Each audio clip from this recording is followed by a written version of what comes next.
Las 10 de la mañana, 23 minutos, es momento de recibir en esta mesa de Arriba Gente a la historiadora María Cantabrana, también a Carlos Marín, historiador y arqueólogo, a propósito de este libro sobre el cual vamos a estar hablando en los próximos minutos. Bienvenidos a ambos, un placer tenerlos aquí en la mañana. Gracias, buenos días. Este libro que tenemos aquí, Papeles de Plomo, los voluntarios uruguayos en la Guerra Civil Española. Lo primero que le voy a preguntar a María y a Carlos es el porqué del título Papeles de Plomo, porque sé que inmediatamente le va a traer a generaciones enteras de uruguayos, los que ya peinamos canas obviamente, muchos recuerdos, porque fue una tradición que quedó en el Uruguay durante muchísimos años. ¿Por qué el Papeles de Plomo?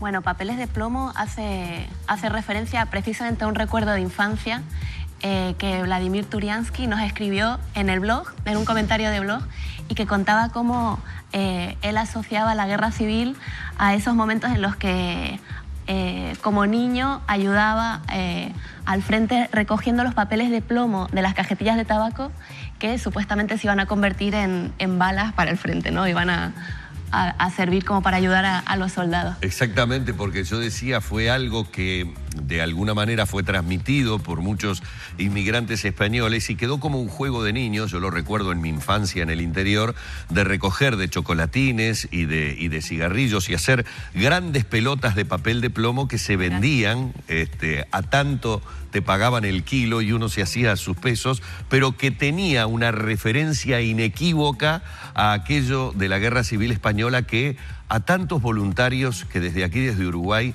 fueron. Este trabajo, Carlos, esta investigación, lo que pretendió fue justamente conectarse con esos voluntarios que primero situemos históricamente la Guerra Civil Española. ¿Fueron como voluntarios en qué año?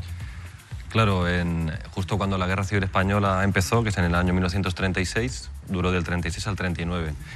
Justo en Uruguay había una dictadura de Terra, desde el año 33. Entonces había todo un gran movimiento contra la dictadura de Terra que cuando estalló la Guerra Civil se canalizó también en ayuda a la República Española. ¿Eso fue lo que impulsó a estos voluntarios uruguayos en viajar? En parte eso y en parte las propias militancias que ellos ya traían, ¿no?, de los años 20 y 30, porque la mayoría de los que van para España es gente muy politizada y ya militante en el Partido Comunista, en movimientos anarquistas, etc. Claro, y antes de la salida al aire hablábamos que el trabajo de cuantificarlos debe haber sido bastante arduo. ¿Fue posible cuantificarlos, María? Fue posible cuantificar, tampoco era nuestro objetivo, o sea, la lista en sí de nombres no era nuestro objetivo, más bien queríamos como ver lo que estos voluntarios nos decían de la época, ¿no? Y también de cómo entender la Guerra Civil Española como un conflicto internacional y también el vínculo entre España y Uruguay. O sea, fue posible cuantificarlos.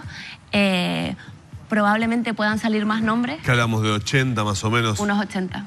Sí. Probablemente fueran un poco más, pero bueno. Sí, podría ser. También, bueno, tuvimos un criterio, como todo en la historia, depende de los criterios que tomes, pero bueno, en este caso decidimos que fueran uruguayos y nacionalizados uruguayos, o sea que no todos fueron desde Uruguay, claro, sino que había ya algunos que se encontraban en España. Así que, en ese sentido, si arrojamos esta cifra aproximada, que puede no ser exacta, pero que... Carlos, y lo fundamental era el sentimiento antifascista que primaba en la toma de decisión de ir como voluntario a la Guerra Civil Española. Claro, habría que especificar que el antifascismo igual es lo que engloba a todos los voluntarios que van para allá, pero luego hay diferentes tendencias y no van todos a lo mismo, ¿no? Hay un gran grupo, por ejemplo, los comunistas que van a hacer la guerra y muchos acaban en las brigadas internacionales y lo que prima es ganar la guerra a Franco, ¿no? Pero hay otro gran grupo de anarquistas que ellos van a la guerra, pero sobre todo van a la revolución, que ya está en marcha. Entonces son como proyectos... Van con miradas distintas. Van con miradas distintas y los enfrentamientos... Está interesante, claro, ese punto. Los enfrentamientos que ya tenían en Uruguay, antes de ir, se reproducen en España. Claro, lo canalizan desde esa manera o desde esa mirada. Esa tensión entre comunistas y anarquistas, ¿no? Entonces...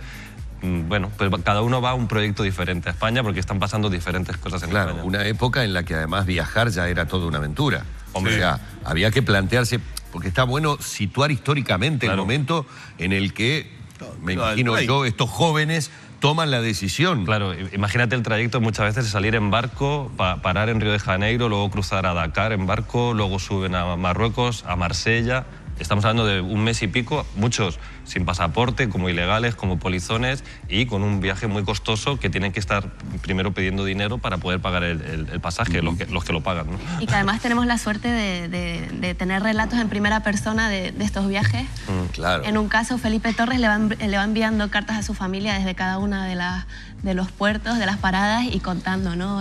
Sus impresiones sobre la ciudad, su llegada a París, ¿no? Cómo lo compara con Buenos Aires y con Montevideo. Y a tanto tiempo, ¿cuál es el sentimiento que tienen estos voluntarios? O sea, ¿cómo ha operado el tiempo en esos recuerdos? Estamos hablando de personas de 90 y pico de años, ¿no? Pero, y tenemos cartas del momento. Del momento. Que van enviando en el propio viaje. Claro.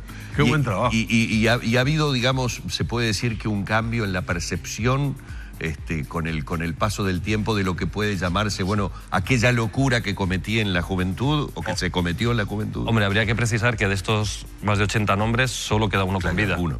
Que es al que hemos podido entrevistar directamente hace un par de años en Tacuarembó, vive entre Barcelona y Tacuarembó. Pero han tenido contactos con las familias. Claro, lo que hemos podido es contactar con muchas familias, a través de las redes sociales también hemos conseguido que algunos se pusieran en contacto con nosotros, y estas familias nos han cedido los archivos personales, las cartas inéditas, fotografías, y ha sido, bueno, impresionante lo que han cedido para... Bueno, hemos ido ilustrando allí con imágenes y con documentos increíbles de este periodo de la historia del mundo, ¿no? Es decir, porque en definitiva estamos siempre ubicando la Guerra Civil Española como uno de los... Cuéntenme por qué esta es la tapa del libro, ¿por qué eligieron esa fotografía? Bueno, ¿lo quieres contar tú? Bueno, esa fotografía retrata un comité de apoyo, ¿no? Para nosotros era importante porque, bueno, el libro habla de los voluntarios que fueron a España, pero también de todo el apoyo popular que hubo en Uruguay, que fue masivo. Muy grande. Fue muy grande. Entonces, para nosotros, ¿no? Esta tapa con estas mujeres levantando el puño con sus ramos de flores, como muestra bien que la guerra no es solo el soldado que va y está en el frente de batalla, sino que, bueno, algunas de esas batallas se dieron en Uruguay con todo el apoyo a la República y a la Revolución. María, Carlos, un placer haberlos tenido. Gracias por esta visita aquí en Arriba Gente. Vamos cerrando por aquí entonces este encuentro en el que les hemos presentado estos papeles de plomo, hablando de los voluntarios uruguayos en la Guerra Civil Española.